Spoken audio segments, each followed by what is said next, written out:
Hey everyone, today we are starting with February 2022, which is number 5 in my sheetload favorite list. I created these gorgeous gnome cards and a few others that I'm going to show you down the track. The reason I love this template is because it is absolutely perfect for using up scraps. Those main pattern paper elements are 4.5 inches by 1 inch, which means whenever you cut something off the side of a paper pad and you're building up a big pile of those scraps, you could merge them all together to create some awesome cards using this template. I always add an extra base layer to this because I love using white as the main panel with those 3 strips.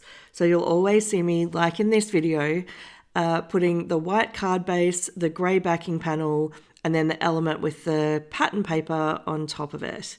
Now, Know Me Love is an absolutely gorgeous paper pack from Paper Rose, and the bright, bold colours of the red and the black and the grey, I think makes it a really, really perfect paper to showcase in those small strips. This one was really, really fun to create. Absolutely loved it. You can see on the right of my screen that I've got the Simon Says Stamp Gnome die. That worked absolutely brilliantly with the leftovers of this pattern paper, and you'll see in the next clip how I was mixing and matching all of those elements with black and grey onto white and black base layers. These dies are so easy to put together. They create a little white border around the edge when you mat it on the white or the black base layer, and if I just start with the top of the gnome and then I do the beard, it all clicks together like a bit of a jigsaw puzzle piece. So as long as you do the first piece straight, the rest absolutely follow, and they're really, really easy. Another reason I love this sketch is because of this really simple panel through the middle that allows you to add a sentiment. This is one of my absolutely most favourite stamp sets from Lawn Fawn. In fact, my 3 favourite stamp sets for sentiments are all Lawn Fawn. I only just realised that. That is so cool. I should put some links below so that you can see which ones they are. But this one that just has this really cute hip hip hooray is from the Happy Birthday little tag sentiments, I believe it's called. I'm now just trying to match up all of the little gnomes with the right paper behind. What I'm trying to do is make sure I don't put the same pattern paper on top of a strip of the same below it, if that makes sense. It was quite easy to do. I had done such a jumble of colour combinations that just by shuffling them around, they worked out brilliantly. So these cards, brilliant. Absolutely love them. They were very, very, very popular. Now, I used the same card sketch again, and you can see very similar. I've done a base layer, and I've done that strip with the sentiment through the middle. And I am using here, I have a big container full of 1.5 inch strips. I've grabbed probably the hardest paper to match, and I'm trying to figure out from what's in front of me here, is there anything that I can put with this that will work? Anything at all. In the end, I was able to grab the teal coloured paper, and even though it's bottle green, brown, and burgundy, it really, really works. So by the time I grabbed that and the brown, it matched beautifully, and the cards ended up absolutely fantastic. The next thing I did is I picked the strips that I had the least number of, which was these white with yellow dots. And I just worked through lots of different combinations of these papers, and if you want to know how they turned out, you can go check out the video. There will be a link below of everything that I'm showing today. For the previous video, I used my ATG for the strips, but for these ones here, I actually used double-sided tape. I have quite a bit of a stash of double-sided tape. I seem to have collected it over the years. So using this is super, super easy. If you're watching a movie or sitting there multitasking, you can just add the double-sided tape to the back of the strips. The other reason I find this really handy is if you make up card kits for kids or other people who are pretty new to crafting, then it's really, really easy to add this double-sided tape and then give them a card to follow or a sketch, and then they can put the cards together themselves without needing a lot of supplies like glue and scissors, etc. All right, so here I've gone through, and these are all the color combinations I created, and I've added some leftover stamped flowers. So these were in my stash, and I managed to partner them up and pull the colors out of the different pattern papers quite well. This is one of the only times that I had something that was pre-done that I allocated to random pattern papers. Normally, I either pick the paper specifically or pick the element specifically. for this video, it was just a jumble of everything that I had in my stash. So I'm pretty glad that it worked out really, really well. Now that I'm putting these together in the final step, you can see that I've added the grey backing panel to the white card base in advance, and then I've built up these little elements that are then going to get attached and glued on the top. And here you can see why I use a white panel for the top element. It gives enough contrast against the grey, and it's also super, super cheap. You can get some heavyweight white paper to use as your panels really, really easily. So for me, I just like to use it. It makes things pop. It makes the most out of the pattern paper. And yeah, it's super, super cheap to get it in a nice and heavy weight. You can see here I didn't finish all the panels. Some of them are left for later. That is also a good criteria for a card sketch. Sketch number 4 is November 2021. Now this card sketch uses, again, a backing panel, cut up paper. I did a couple of videos where I created so many cards out of one paper pad. Now that may not always be your goal, and I will say for me that can be super exhausting. But in this instance, I feel like if you, again, have scraps or have leftovers, then you can use this sketch here to create gorgeous, gorgeous cards. I also like that you can put an element of interest on the left-hand side of the card. It's got really good balance, and then also you can have the little sentiment strip as well. You'll see that for this video I don't use the rectangle sentiment strip. I use, like, spoiler alert, the little circle happy birthday on the bottom right hand corner of my screen. This is one of the card sketches where I did make a bit of an adjustment. Rather than doing the strip with the paper at the top and the bottom and then creating a card panel to layer on top, I actually removed that second panel and I just adjusted the size of the pattern paper so that it was one flat strip. It just made it easier, and you can see here I'm doing some math to figure out how do I get the most out of my pattern paper. And this blush paper pad from My Mind's Eye, it is one of my favorites that I've used like ever in all of my card making. It is so gorgeous. I am not a pink person, but this color combination is just amazing. And I think it's the foiling.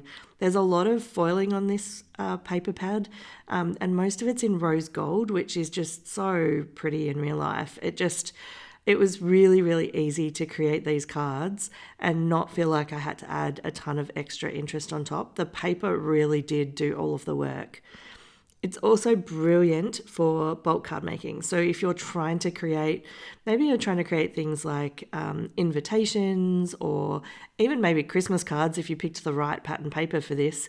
If you're trying to do something bulk style, then you can see here my ATG got a really good workout, and just piecing all these together onto these strips, super, super easy process. And honestly, the result is gorgeous. Absolutely love these cards. One of the things that helped a lot was I used my MISTI, and you can see here I've got these circles stacked up and I'm just running through and stamping them just one by one super quickly. These stacked circle dies are brilliant because there's 5 sizes and 5 of each size die, and so you can run through and create the matting layer and then the actual sentiment layer really, really quickly. For anyone who loves bulk card making, highly, highly recommend those circle dies. They are about $20 American when not on sale. So I will put a link below. Running through with my liquid glue, and these cards are super, super cool. I did end up using any of the elements that were left over to create a few bonus cards. And again, just this style of card means if you've got leftovers and you can do something like this, you can use the concept of the sketch to make sure that nothing's wasted. Sketch number 3, and we're counting up to number 1, obviously, is April 2022. Now, I don't often do different size cards. I normally stick to A2, but this one is a slimline. Now, specifically, I think it's a mini slimline, which means it's a 6x3 inch card base, and it works brilliantly with 6x6 pattern papers. Absolutely brilliant. So love the unusual shape. Perfect for using a full paper pack and then not having anything left over. Paper Rose creates such gorgeous papers that I think that helped me love this sketch a little bit too, using this one-of-a-kind paper pad. I then did use another paper pad from Paper Rose to create more cards, so I'll make sure I show some of those to you as well. I was able to mix and match the pattern papers really easily with this, I think because it's also monotone with the paper. But anything that I thought wasn't going to be suitable for those sizes, I just used the opposite side of the two-sided paper. Now this offset here with the thank you onto the black is a really good reminder. I don't use this very often, but this is really, really impactful here. And interestingly that I'm putting the glue onto the black and then the white on top. I think that was because the white paper was quite thin, so I was trying to put it on the cardstock. Now that I've got this offset onto the card, you've got a little tab almost to open up the card. And then obviously I've got a little bit of decoration that I've added to each of these. I loved this one so much that almost immediately I then sat down and created an entire paper pad worth using, this is Butterfly Garden and some ephemera from Paper Rose. I used the Nina, I think it's called Desert Storm cardstock for the card bases, and I think that pulled everything together really, really well. Now with these, I'm going to warn you, I love them. They were gorgeous, but cutting out those die cuts and I guess trimming off those little tabs that connect it to the panels drove me absolutely crazy. It took so long, but I just hate having the little tags hang off. So warning that the die cuts do not come separated from the panels, which I found particularly frustrating, but I love the product. It was just really frustrating to have to cut those down.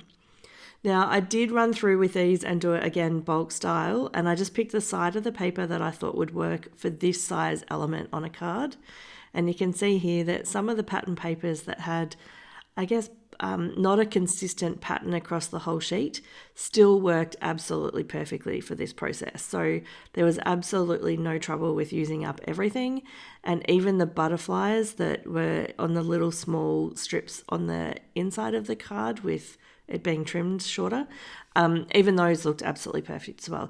Here we go, cutting this down, oh my gosh. Now I don't know if there's an easier way. I don't know if I should have trimmed it before I pulled them out, but trimming off these little tabs, my gosh, I never want to do that ever again.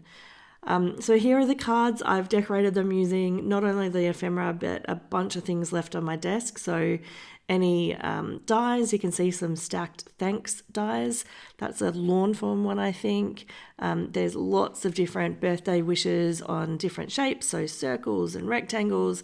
This one is a big eclectic mix of the core things that came from the ephemera and the paper pad, but then also I was able to use up lots of leftovers. The thing I love about these is they all look a little bit different, and when I'm a bulk creator, then creating something that looks different is perfect. Sketch number 2 on my top 5 list is November 2020. Now, this is one of the first card sketches that I used from Crafty Owl. In fact, this might be the first because I think this is video number 3 on my YouTube channel. Now, the way that I picked this and what pulled me to it is, again, using up scraps of cardstock and scraps of pattern paper. I have loads and loads and loads. So I have this big box that has all these 1.5 inch strips. Most of them are 12 inches long. Some of them are 6 inches. So I picked out these 2 in grey and then a panel of grey and white, and I created like a monochrome look. So I'm running through here bulk style, adding the wiggly grey at the bottom, and then when I get to the end of these, I then go through and add the other 2 pieces of pattern paper. And I think this is what introduced me to creating a little bit of an element that's smaller than A2, and then having again, A2 white, having a backing panel, and then putting an interesting element on top. So running through these and creating them all bulk style is just, I think it's almost therapy for me. I really enjoy it. And I'm using up my scraps. I'm creating cards that people are going to enjoy. So this one for me is number 2 on the list. I have not used it in a while. I'm interested in the fact that I've only used this once. So I am planning on reusing my top 5 sketches and then launching another video with those 5 sketches again. So they have really piqued my interest, and I have all these paper pads that are half used, and I thought half used paper pads, favorite sketches, good combination. So you will see something from me down the track. Now you'll see here that the grey panel that I'm using is actually a darker grey for this. I really enjoy the fact that that's got a really good contrast for these cards. That paper though is a bit more expensive than the tinted paper, which is really just the reflex tints, I think, is the grey that I normally use, whereas this is a quill paper in a sort of medium grey, which is quite a bit more expensive. Now, I did have it in my cupboard, so I used up what I had, but if you're looking to create some contrast in the background, then whatever options you have at home, I'm sure will work. And if you like the sort of dark colour, then those papers are a little bit more expensive. If you're enjoying the video, it would be brilliant if you could hit the like button. That is how YouTube decides to share videos with more viewers. The number of likes and the number of comments all make a really big difference to content creators. You can see here, I obviously also love using circles. I have used this in so many of my videos. I'm starting to see that theme. I hope these are all different enough. And honestly, tell me in the comments below, what are your top sketches? It took me a little while to go through. There's 50 of them out now. And it took me a while to dig through those and pick favorites. I did decide, I think based off the cards I'd previously made as well, I think that made a bit of an impact. Okay, here is number one. The June 2022 sketch is my absolute favorite. Now, these cards here, as originally designed, is a card in a card. So it's a little bit like a fun fold, I guess, but you're basically creating two cards and gluing them together. So I used the Country Days paper pad for my first set, and you can see here what I mean by you create one card, you glue one inside, and then they sort of fold inside each other. The first time I created them, I did them true to the sketch, and the cutting was so simple. I don't think anything has a partial inch cut. There's 2x3 for the small card on top. It's a 4x4 inch for the back. And then I think it's 1 inch down the side. Maybe it's 1.5 inch. I could be wrong. Definitely double check the sketch. But for me, I just found this was so easy to chop down. And so once I got my paper pack organized and I bundled all of the designs into groups of 3, I knew that I would be able to chop things down and then use 3 patterns that absolutely match each other to create a set of the cards. So in this group, I did create cards using the entire paper pack. So there was loads at the end. And you can see here I'm having to go through and use my bone folder to flatten down the corners. This was just to make sure that when I put the card inside a card, they weren't popping open all the time. Now they still will. You probably need to stick them under a book or something, but you can see here I've done all of the different elements, and now I'm just running through and I am sticking the card on top of a card. So at the back, you do waste a little bit of the beautiful batten paper from the front view. You can see that it covers that back piece, and then anyway, you know what I mean. This is a brilliant opportunity to use some of those large sentiments. Often they come in stamp sets and I think, I don't know what to do with this. It's going to take over the whole card. But on this panel, and I apologize, I think I've been saying 2x3 inches. That's a 3x4 inch on the front. You'll see that I've picked some of my really large sentiments to decorate. Oh, and now here we go. I proved myself wrong here. I'm using just some little hellos.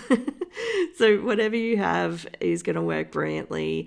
There are some that you'll see in the photos in a second where they're very encouraging sentiments. I did create all of these cards so that they could be given to someone that I don't know.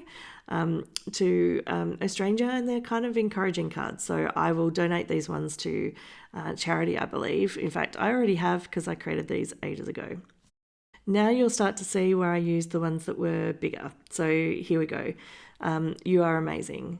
You couldn't be more awesome, actually, and then you're amazing. So they worked out beautifully, and I think all of these color combinations are super pretty. The next thing I did with this sketch is I simplified it. So because the fun fold was a little bit fiddly and hiding a lot of that paper behind the little card that was on top isn't really something that is what I would normally do, I did create an adjustment to this card to make it not 2 cards in one, just a standard card with a panel on front with that little lip going over the short side of the card. The card pack that I'm using today, or the paper pack that I'm using, is called Unchartered Waters from Kaisercraft. Now, they are only one-sided papers, which is no problem at all. but there's 36 sheets, and then you get 4 extra sheets, which is the cutter parts.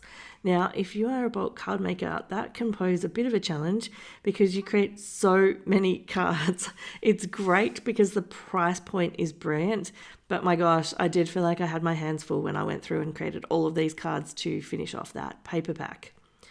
You can see here that what I've done is I've attached the 4" by 4" panel to the card itself, and now I'm laying them out and I'm matching up the 3 by 4 panel and then the 1.5" panel that's going to go down the inside of the card. And it's a brilliant way to get yourself organized. So then all you need to do is compile the cards themselves.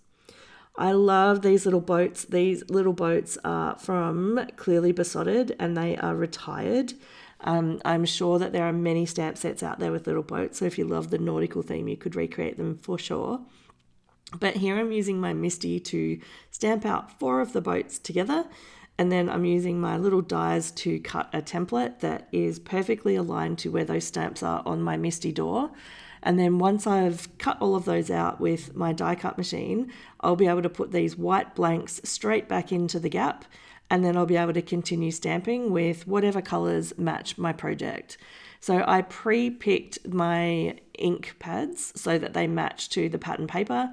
I have quite a few ink pads that I have collected over time, but if you only have a few, you could pick a really basic color. You could even just do a black or a gray or a brown and just have them all the same. That would be no problem at all. And so for me, these first few that I did was kind of hilarious. I went from black to mint. And so I'm not sure if you can see, but these have quite a bit of the black still on the stamp that made the boats look a little bit dirty. In the end, I did use them because, you know, these are handmade cards after all. They don't have to be completely perfect. But it did mean that the little star and the little sails on these looked a little bit, maybe like a little bit distressed and grungy. Maybe they're hip and happening. Now, I mentioned that I love lawn fawn stamps. This is in my top 3. So these sentiments are the perfect size to go quite a long way across a card. And the sentiments themselves are absolutely perfect. They are, you know, filled with the standard, you know, happy birthday. But there's several that are thank you or just saying hello or you are awesome. They are definitely sentiments that I would frequently use. So I will definitely link it below. In fact, I should do a video of my, you know, top sentiment stamp sets because I could probably do a top 5 of that relatively easily. I am using some foam tape to pop up these little boats just to give a little bit more interest. And again, the cards that I create are relatively simple. I'm not one of those creators that likes to spend, you know, 4 or 5 hours just creating one card, but hopefully these all have enough interest on them that the recipient will really enjoy receiving them. So this was the card set number 2 that I created, and I think it's a testament to the fact that this is my number 1, that I've actually created 3 sets of cards or 3 videos using this template. So this is Cocoa Vanilla These Days, and this was a new craft company to me at the time. Now, I would say if you know of any craft companies that you have not seen me use that you think I should try, please let me know. I love using different companies, and if there's more in Australia that I have not yet discovered, I've been using Paper Rose, Uniquely Creative, Kaisercraft, Cocoa Vanilla. I think that's it. I think they're the only 4 Australian companies that I'm aware of that create their own designs and papers. Now you can see here I'm putting these in 2 piles. It is busy on the left, neutral on the right. And the reason that I did this is I wanted to make a conscious decision about where I put the busier papers. Are they ones that I would put underneath so that they would get covered up? Are they ones that I would put on top in the 3 by 4 panel so that they're a feature? Now, these butterflies are, like, this is hands down my favorite butterfly paper I have ever seen. The colors in these are absolutely gorgeous. And so there was no way I was going to hide those. So they are the 3 by 4 panel on top. Same with the flowers, super, super pretty. Next thing I did after I matched all of these up was use the ephemera pack to decorate the top of the cards. It felt like a similar experience to when I did the Paper Rose Butterfly Garden. The ephemera matched in absolutely beautifully, and I really enjoyed creating different cards. So you'll see here that I'm doing them bulk style, so there's multiple that have the same pattern papers together, But when I used the ephemera, I think there was, I don't know if there was 2 of each item. I think there wasn't. So I literally had to make every card unique and different. And I did fall back to, on several of them where I love the pattern paper, I just put a little happy birthday sentiment or something simple, and I called the card done. Are there any of the sketches that you think I left out? Do you agree with my top 5? Honestly, I know I mentioned it earlier, but it was really tricky to pick my favorites. And I do think that when I decided that this one was my number 1 card sketch, it does make sense given I've used it so many times. And I think it's the fact that having the interest in the card, because the panel itself, you know, it's a little shorter, doesn't go all the way to the edge like a normal A2, adds a little bit of interest for someone receiving the card, but it's really easy to create bulk. So it doesn't add a lot of time to the creation. In fact, you're literally just chopping off a piece of the A2 card base. So for me, this absolutely perfect. Loved it, loved it, loved it. I have put a link here to some other videos that I think you might enjoy. Have a great day.